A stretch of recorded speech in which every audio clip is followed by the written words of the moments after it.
वंदना कशाच्या मुळे आहेत त्या?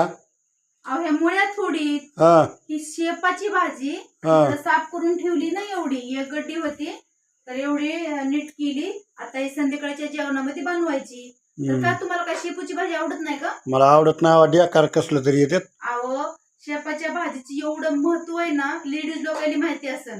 कारण की ह्याच्या बिया जी येतात ना, बिया ती एवढ्या डिलिव्हरी मध्ये महत्वाच्या ठरल्या जातात. कारण की बाकीपेक्षा ह्याच्या बिया एवढ्या महत्वाच्या शेपा ठरल्या जातात. आणि ह्याची भाजीची करायची पद्धत, आता ह्याला मी धुणार, कापणार आणि ह्याला शिजू घालून मी ह्याला मस्तपैकी बेसन पीठ टाकून हाटून करणार हिरव्या मिरच्या घालून आणि ह्याच्यासोबत बाजरीची भाकर करणार.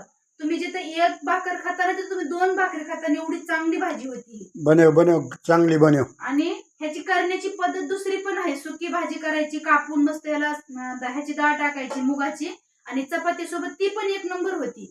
2 पद्धतीत ह्याच्या करायच्या. मला